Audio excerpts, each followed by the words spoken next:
Uh, Okay. oh, perfect. So we are live. Yeah, I like that idea, Garrett. If you want to talk about that, I think those are good conversations. Cool. Well, yeah, without any other objections, I'll just share my screen as well for anyone that does want to look at it with me. But hold on one sec.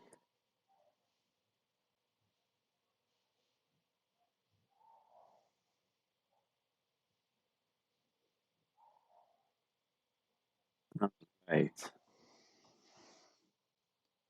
So, it should be, you guys can see it now, right?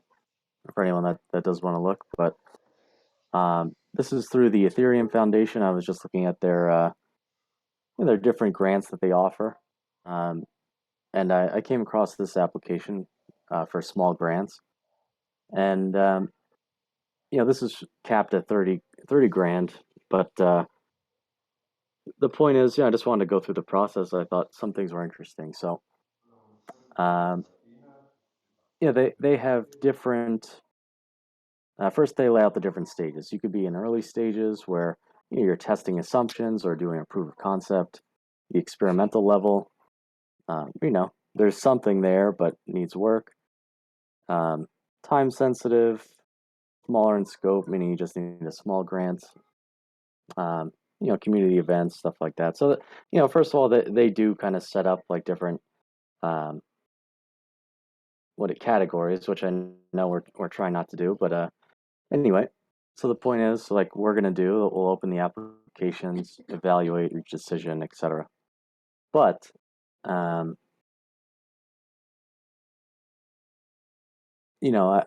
don't know if we should include anything like they have a section on what is not eligible. Anything that's not legal within the jurisdiction. Financial products, I guess, might be irrelevant to us because I don't think anyone's building a new financial product. But I was wondering how you guys felt about adding like a legality statement to the disclosures I was collecting.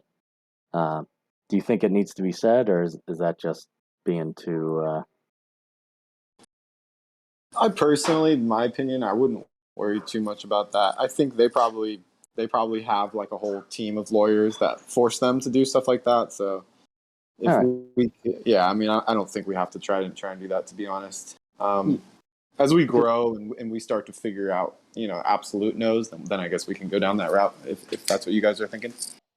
The only note that I had for you, Garrett, on the disclosure, because I know you were gonna draft something and send it over to Hero, was the disclosure should have a little brief statement about how we may withhold the second half of the grant or distribute it to other grantees if the grantee does not follow through with their commitments. Okay. That's good. I'll definitely add that. Yeah, and it might be. Sorry. Go ahead. Go ahead. No, what were you saying?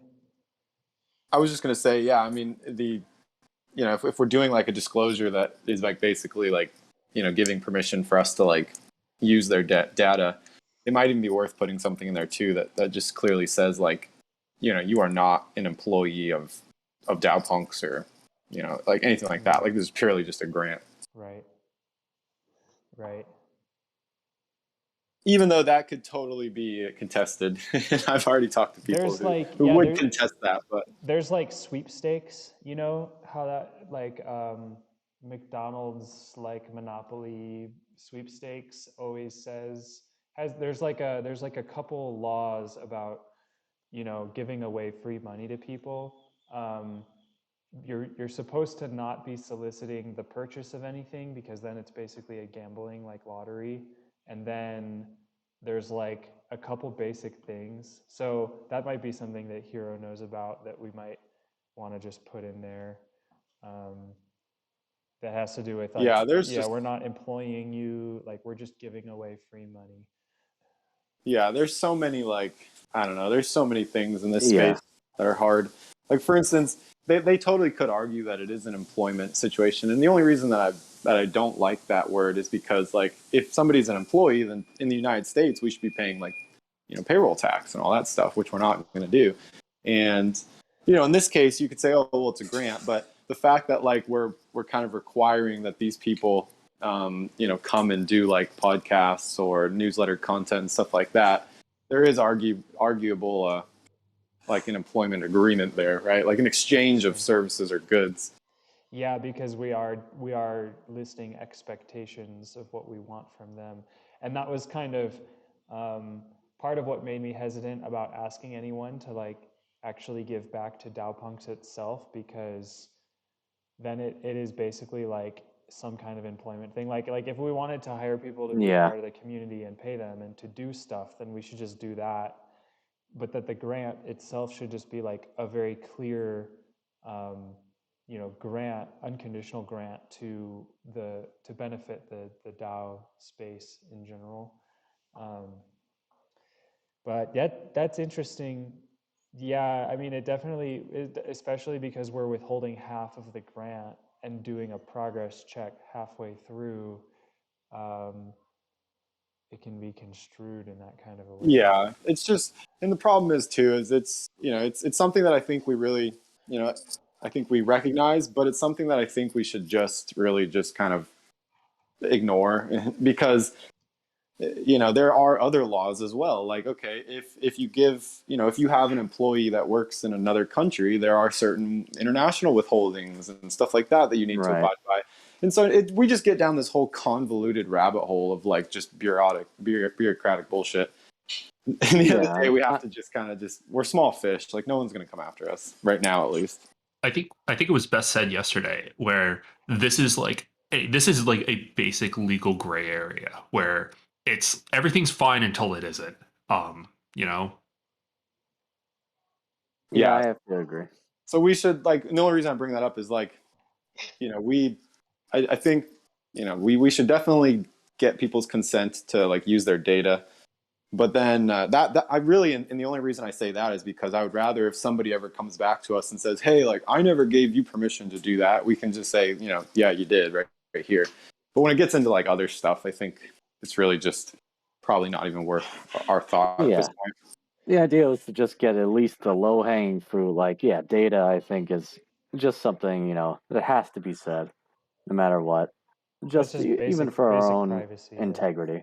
Yeah, I mean, that's just something that I would want somebody to know. Like, hey, just so you know, like everything you're sharing here is going to be public, because I mean, there definitely is the opportunity in the application to share some pretty personal stuff. I mean, like we're asking them about their experience in DAOs, like what DAOs they've been a part of. Like some of that could even be incriminating, right? Depending on what you're involved in. And some people want to remain anonymous, and if they think that this is like a private application, they might put like doxing information in here, because we're asking, what is something that you're proud of?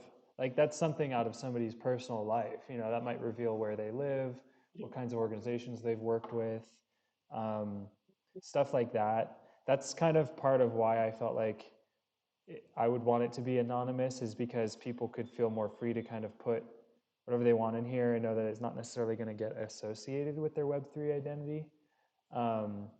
But if their like Discord handle is on there, then it's like, okay, here's all the DAOs that you've been a part of, and somebody can go in there and look at everything you've done and sort of like, I don't know, have access to this like personal information that you've shared. But at least if somebody knows that it's all public information, then they can choose to share what they want to. Also, at the end of this, it's just also I mean, I think we've said it a few times in previous sessions, is that we will learn a lot from what happens after we get our first application. So we really, a lot of these questions are really good, but we're really kind of like beating ourselves. Like we don't need to beat ourselves up about making it perfect. We'll learn a lot after we get like one or two applications, and we'll learn from those mistakes if there are. I mean, invariably there will be, to make it just better. So I think it's good that we're asking these, but we also just recognize that like we'll probably run into some issues, and we'll fix them as they come up, like the like self-doxing, like people who want to remain anonymous and whether or not that they should based on what they're doing, like things like that. Right. Yeah, I agree 100%. Maybe there could be. Well, go ahead. Oh, I was going to say that there's a new site there that I don't know who's behind it there. I know there's some bankless people involved. Is that Meritverse? Is anyone familiar with that? Which That one? new Meritverse? Meritverse, if I remember correctly. No. Oops. It keeps track of all your voting, and it keeps track of more or less things that you've been involved in on a maybe we'll say in the background of reading or voting or I'm failing the words. I'm sorry, but it's called Meritverse. But I voted or I've joined already. It was in the Bankless weekly call. Was it last week? And it keeps track of everything you've done. Like Cool. it doesn't fully dox anybody, but it Oh yeah. Frog monkeys everything on you've here. done. Yeah, everything you've done in the background is there. How And long has so that been going? Do you know? The last weekend, not a week ago in the weekly Bankless DAO roll up, they gave out the link to in the community call channel. That's So awesome. I don't know when it started, but last week when they put the link out, I did join it there. My name's on there somewhere, but it keeps track of all the governance stuff. That's the word I'm looking for. Sorry, Right. It keeps track of the governance stuff that you've been, and I think if the way I'm reading it is they more or less want whoever's behind this is looking to see how active you are with, instead of just like typing words and whatnot in Discord, which does mean that you're active, but really how active are you if you're just on Discord? If you're more on the governance side of things, this keeps track of things, and but it pulls a lot of information out of you and what you've been actively involved with. That's really cool. That actually reminds me I of something I wanted to share with you guys. It's a little off topic, but I was a part of a 3-person team at Eth.Denver, and we built a DAO tool for the hackathon that we called Merit. That was like that exact thing. It was like a little bit more robust or like dynamic as far as what you could keep track of for contributions. But we just found out this week from the bounties that we applied for that we won first prize for those bounties. So that was super exciting. Paid for my You're whole kidding. Eth.Denver Congratulations, trip. man. Yeah.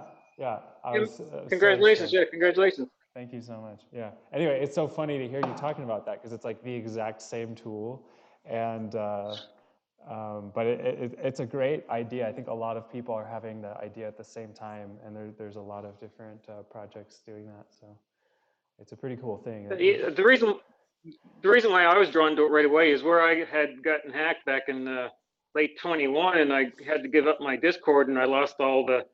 I know they're just labels on your Discord thing there, but I more or less went back to being a new person, which I really couldn't give 2 sweet fucks about. Pardon my French. Right. But I get what you're saying. Yeah. Yeah, and this keeps track of that in the background, so that if by chance you get rugged again, or whatever the case may be, there's more or less a record. But it's like anything. You go down a certain rabbit hole, you're not doxing yourself, but there's a record of everything you've been involved with on the governance side of things, especially here in this particular case. And it's good that way, but it's bad in other ways. So it's one of those things that I think DAOs will have to all work out together, or someone will have to work out, and it'll be adopted by whomever once it gets fully worked out. But we're at that stage of things, right?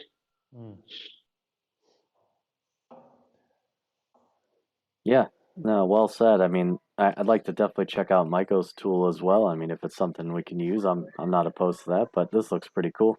Meritverse. Yeah, I was, as soon as I seen it, just because of what I went through late last year, I was like, I'm in for this. Yeah, ours isn't. Cool. Ours is not like ready for adoption by any means. So I wouldn't recommend employing it. We're talking about like continuing to work on it as a team, but we mostly just kind of hacked something together and submitted it for the bounties. Yeah. Anyway, Well, so we're talking about just to go back disclosures, to yeah, actually the reason I brought this up is because in their FAQ it's pretty simple, but one thing that we were talking about yesterday about being specific, what you want to, actually accomplish, show your work, or at least lay out a roadmap. We were saying, meaning like identify an output. What is produced or what is your goal? Um, whatever it is, I think that one of the questions on the application should definitely be, what is your roadmap? What are your KPIs? That's as Feems was saying. So, um, all right, let's see for application confidentiality. Theirs are not shared. This is just shared with advisors. So I know with us, we're going to kind of just open it up to the community. This is where I brought up the KYC things. They're like, oh yeah, we have to do KYC.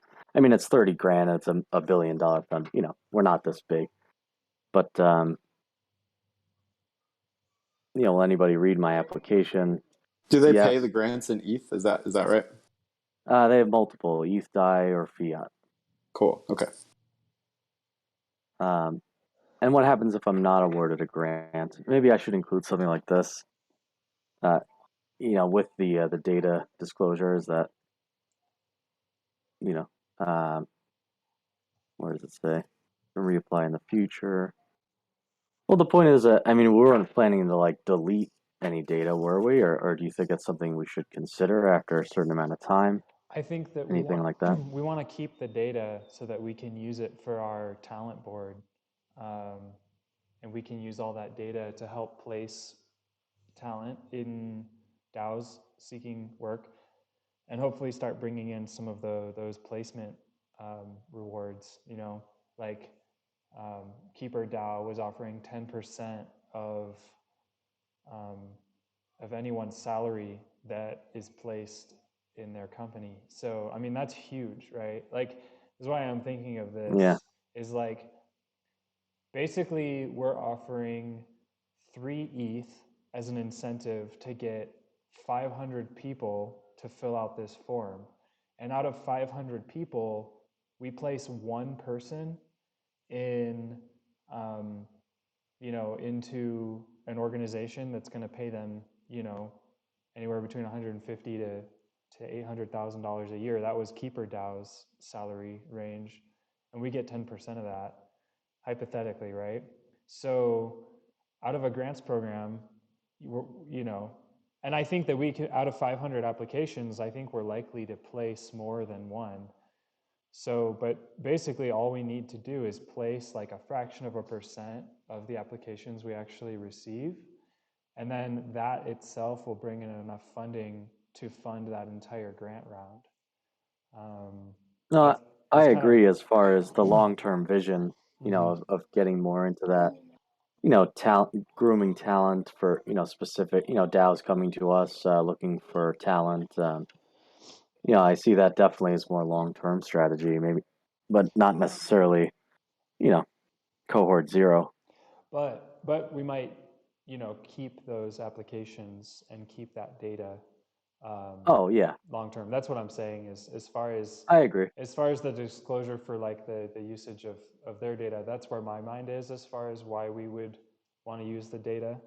And I don't know if we need to tailor the disclosure to account for that, or just say that we may use this data in whatever way we Yeah, want. I just wanted to see if there was any pushback about, why we shouldn't. But I just seem like, hey, if you're wanting to break into the space, why wouldn't you want your idea or your skill set to be, you know, available to anyone who wants you? I don't know why you wouldn't want that. Let me put it to Right. you that way.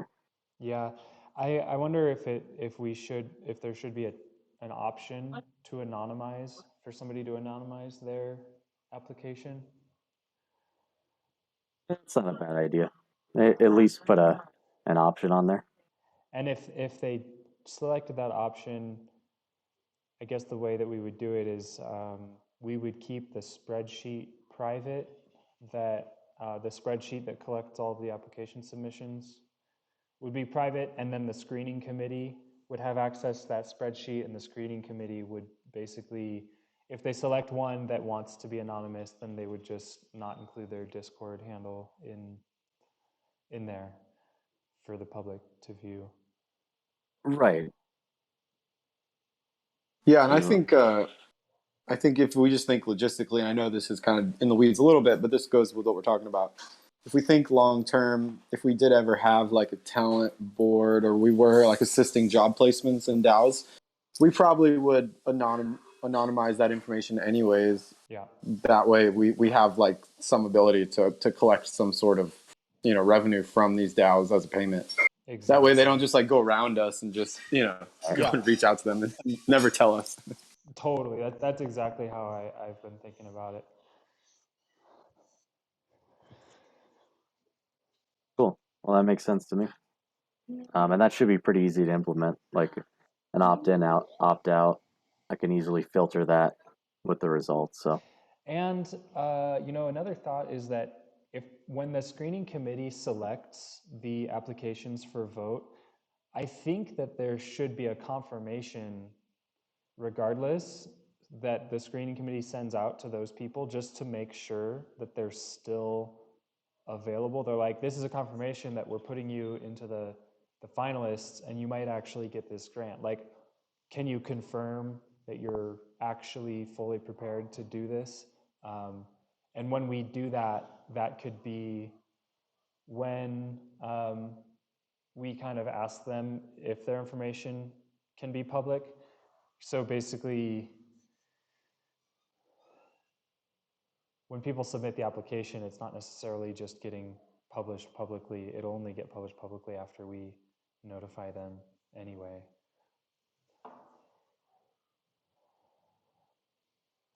well, okay. I guess I'm a little confused now. So, I'm an applicant, right? Applicant. I fill out the info. I don't opt to anonymize myself, and essentially, my Discord handle and my application will be available to, the community, right? Well, it'll be in that spreadsheet. So it's a question of, is that spreadsheet going to be public access? I don't think it. I thought after. Go ahead. Well, if there's any option for anybody to anonymize, or if we want to hide the email address, we had said that we want to hide everyone's email address. I think they need to be hidden because I could see Yeah. totally how a very well executed scammer could come in and do some really good phishing. God, it'd be awful. That would be so awful. No, They'd be like, "Oh, you got the grant. All you have to do here is sign this transaction." Yeah. Yeah. Oh my God. Yeah. So we should all contact information throughout the entire process should always be behind some sort of wall. And really, the grant champions or whoever is putting on the grant program should be the only point of contact with these people until as much through the process as possible. That's kind of where my mind is at. Like, I personally think that the Discord handle should also be hidden, and maybe they can put in a nickname for themselves. So if they want to put in a nickname that everyone knows who they are, then they can, or they can put in whatever they want. And that'll be what's visible. And that'll kind of also be how people actually refer to their application, is to their nickname. I like that idea. I agree. Because in a perfect world, it'd be great to like have information out there because you can trust everyone. But there's so many shitty people in this world that I could see that being like a very big target vector. Why don't we make the nicknames just what it is? Just call them cohort 0 and increment it. Right. You mean like applicant 1, 2, 3, 4, 5, that type of thing? Yeah.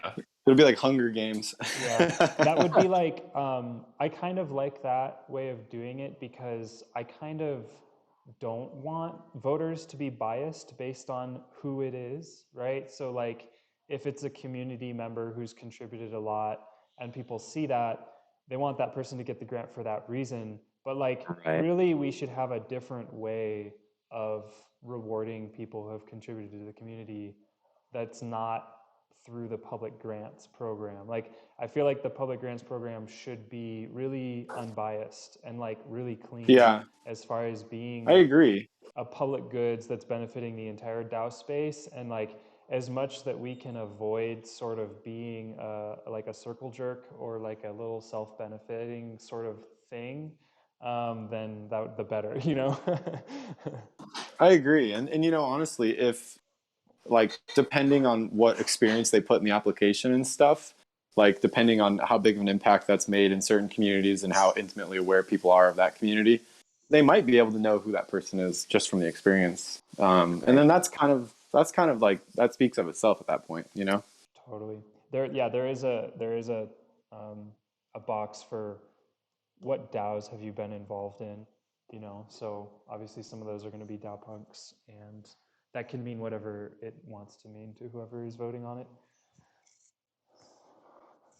Yeah, I like that. And then that kind of takes care of the issue that Themes was bringing up yesterday, or I don't know, it wasn't yesterday, it was the day before yesterday, of like, inclusivity, and making sure that certain groups of people aren't, excluded and stuff like that. And so I think, yeah, if it's just based off an application, then it's pretty hard to frame it any certain way. That was my thought. Like, if it is complete, if we can make this as merit based as possible, I don't think they're at our level that we should be too concerned about inclusivity. Aside from like what we said, just public outreach and making sure that we invite people from all walks of life. Absolutely, but as far as the data itself and people evaluating it, yeah, I think it. If we just anonymize it, that makes the most sense to me. Yeah. So are you saying even anonymize it to the situation where like even the people reviewing the grant applications, like the internal team wouldn't know who it is? Or I mean, and I don't even think that'd be possible without some special system, but is that what you were thinking? Well, just simply that if I'm like, for example, I'm in charge of this data dump. So all I was going to do was, we have the original spreadsheet, which I've been thinking about, where to keep that data. That's, it's locked but accessible, whatever. But the point is, it would just be accessible to, the grant champions, and then strip the, email address, contact info, whatever, to anonymize it, and then replace that with applicant 1, 2, 3, 4, etc. Um, that would be publicly accessible. At least that's how I'm understanding it. Yeah, I think that's what I was thinking too. So yeah, really the only point of failure on the anonymous side is the grant champions. If they're bad actors, then there's a problem there. But I guess there's always going to be a vector until there's a solution. Yeah, until we are completely, decentralized, that we just have to have trust right now. I mean, Yeah, I mean, Which I guess on this is the the flip edge screening though too is committee. though, Go ahead, sorry. and the screening committee is doxxed though, and so I guess that isn't so much of an issue because there is people accountable. I guess it'd be really dangerous if the screening committee was completely anonymous as well, because then it's like, Yeah. Yeah, like if there is a screening committee, they are going to introduce their own personal biases, no matter what. So it's just going to be something that we try to mitigate with by who is on the screening committee, I guess. And that might be one of the angles of inclusion, is like we need to make sure that there are some women and people of color like on the screening committee if we can help it. yeah, I agree, and I guess really all we can do is try to invite these situations to happen, and if they don't play out the way that they should, at least we can show that we tried. yeah, I think that's the most fair. Yeah.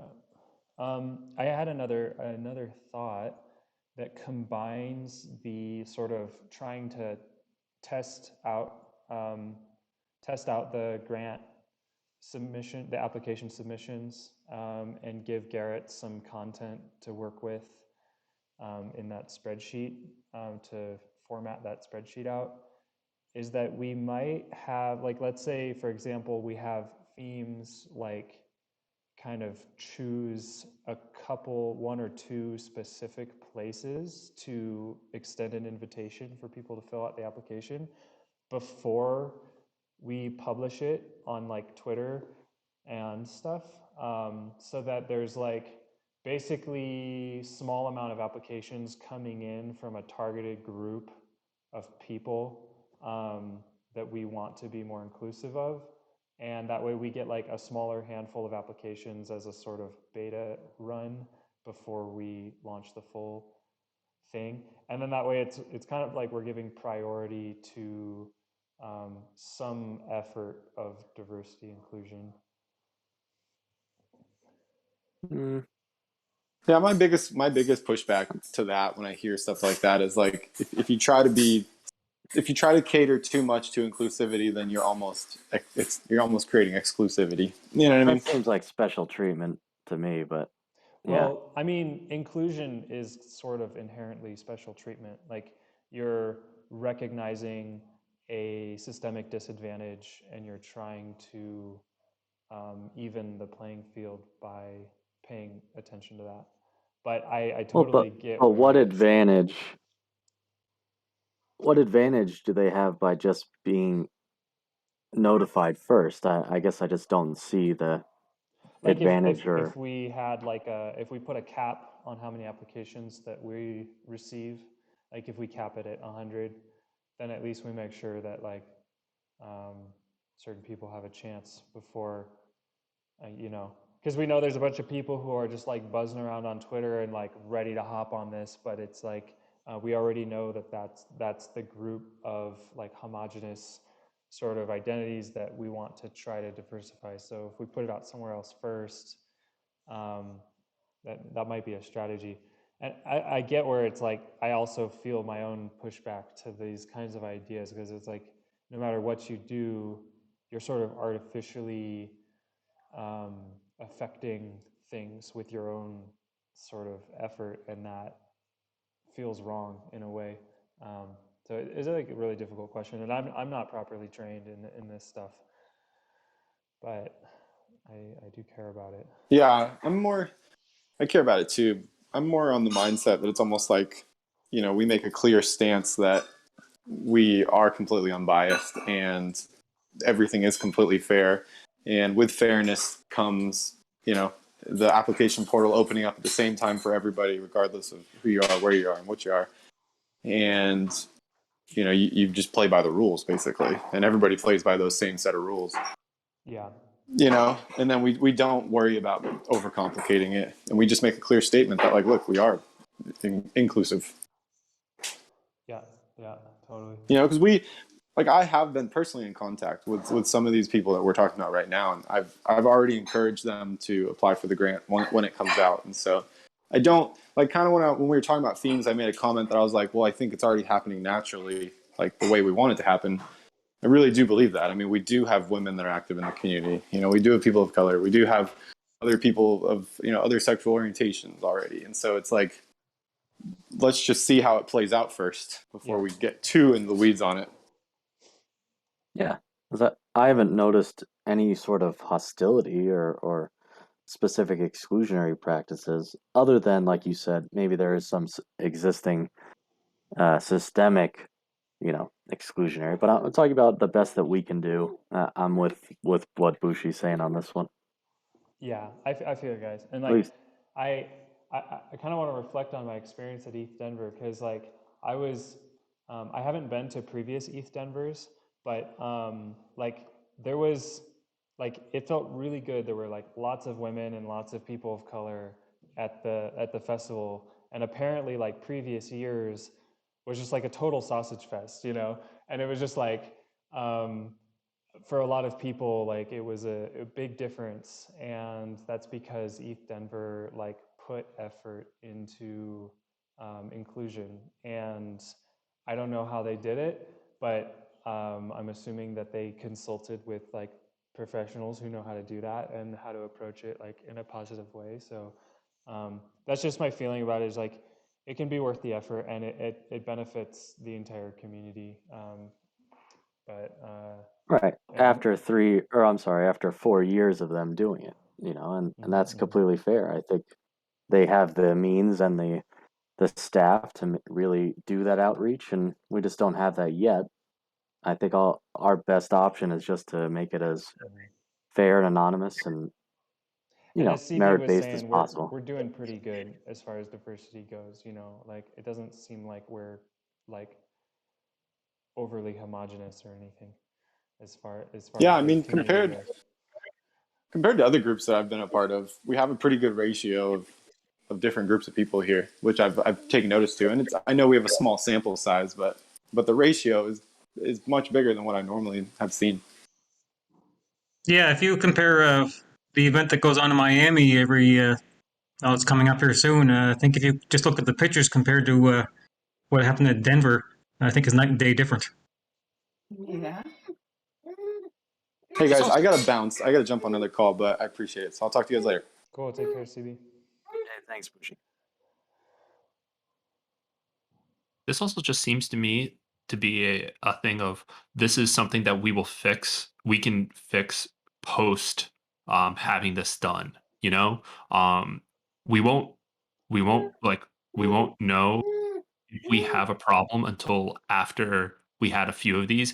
And even then, after we have this up and running, we can always solicit somebody to come in and tell us how do we be better at this. We can try and be like we can try to cater as best as we can, but realistically, I think we're just not like we are on our own, not capable of like fully addressing and solving these types of problems right now, while also trying to build up this program.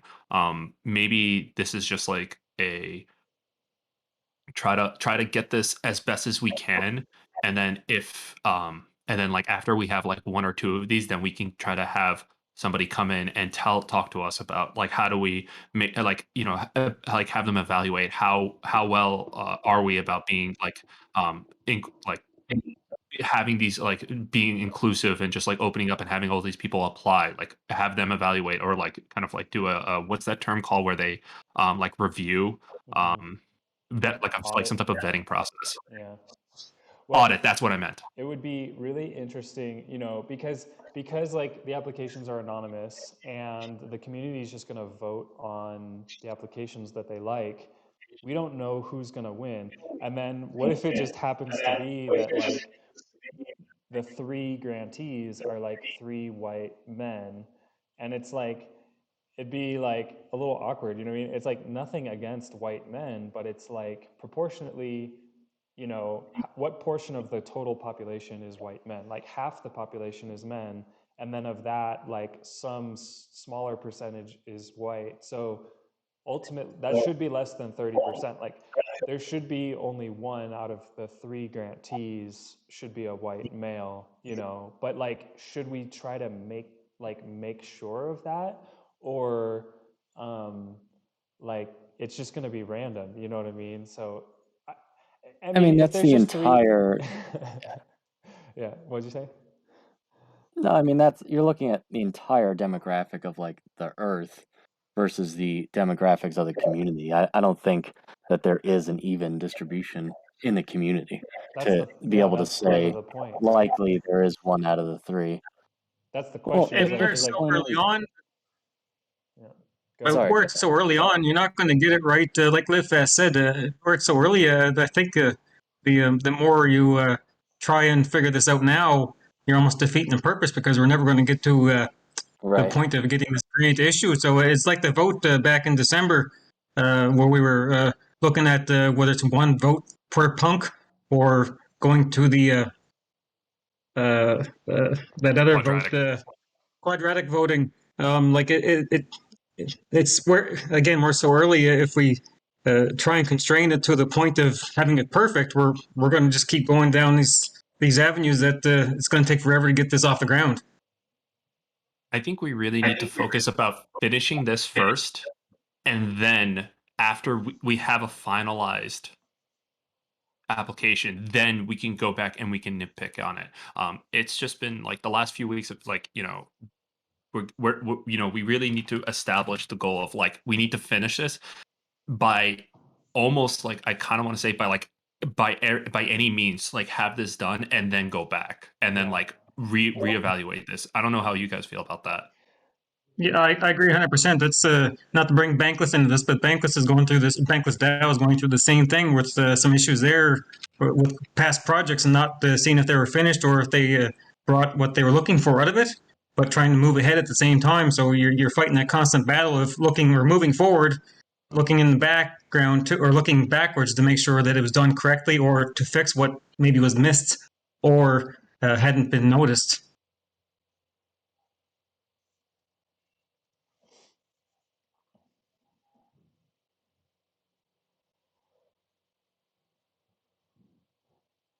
Well,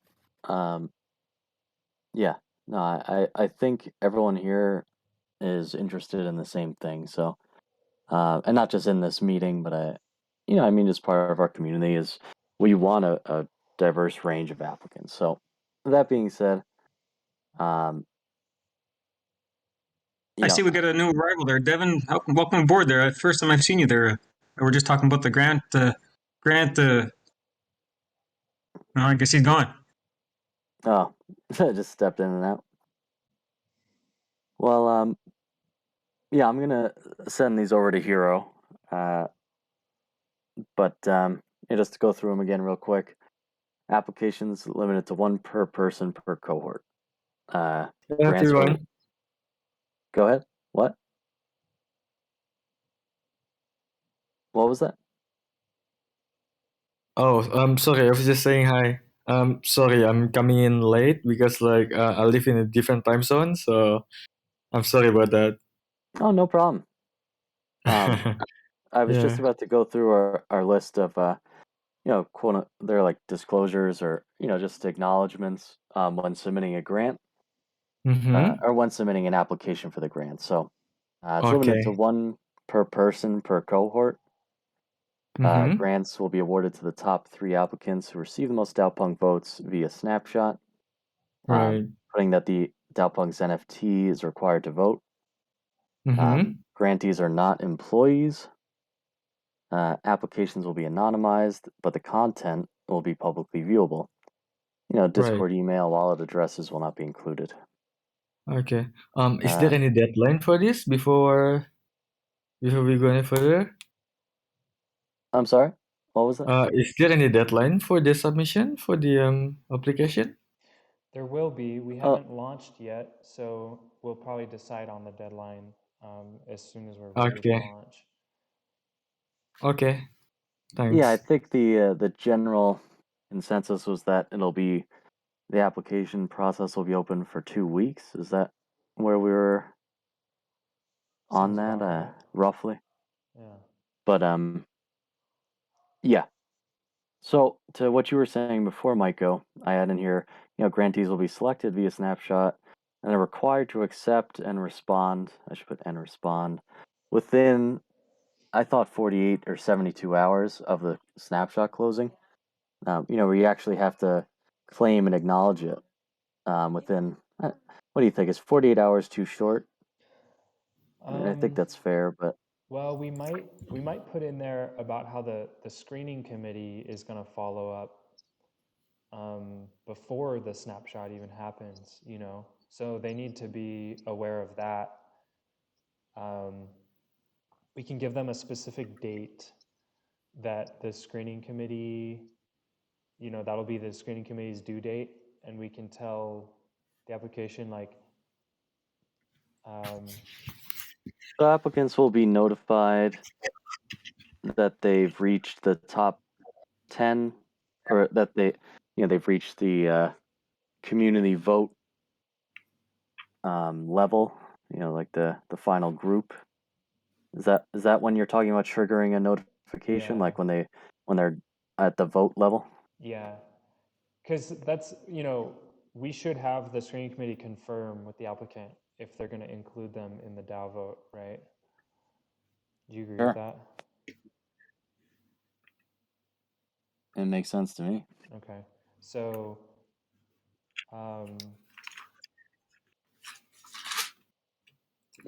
I guess if you're selected for the finalist round,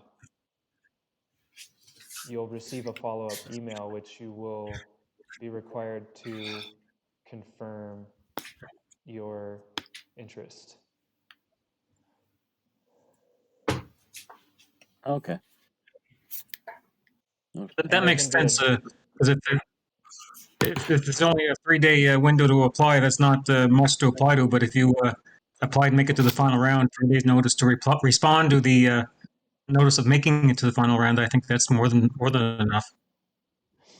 Yeah, it'll be like the launch date, let's just say, is date 0. That's when we release the applications. And then let's say there's a 1-week application period, which is date 7. And then the due date for the screening committee, what should that be? Another 7 days, or should that just be 3 days? How long does the screening committee need? Because they can be screening that's the 3 days. applications as they come in, but then after we close the applications, they'll need like 3 more days to make sure that they've vetted everything. I remember talking to Hero about that, I think, and because that's a 10-day total encompassing time frame, and that to me that seems like more than enough time. But that's just my own opinion. For myself, it'd be quicker, but that's just myself. Could you write this down? So day 0 is launch. Day 7, application closes. Day 10, screening committee due date for finalists. So I thought we were okay. That's fine. And then wait, so day 0 is when we launch, like we open the apps. Day 7, so we're only doing, you think, a 7-day application period? I kind of prefer that over 2 weeks because people just procrastinate. If you tell them 2 weeks, if you tell them 7 days, it's like, okay, just do it. You know what I mean? And it's pretty simple. Do it. And Yeah. we don't need. I like it. We're not trying to get a ton of applications right now, so it'll just be like first actors, win. But all right, so then Not that anybody wants to rush it, but like you were just saying there, the longer you put it out there, people just procrastinate. It's like an eBay auction. You notice it's there, but then you're waiting for it to finish. Totally, and it's not. they're all going to come in at day 6.5. It's not like we're not Exactly. asking for an essay or like we're not even asking for like a resume or anything. It's just like it's a quick little form you can fill out in 20 minutes or 10 minutes or 5 or whatever. Exactly. Yep. All right. And then 3 days after day 10, so it's more or less a 2-week period that you'll know whether you've been accepted or not. Right. I mean, you'll the DAO be notified. The DAO vote will be a 7-day period, probably.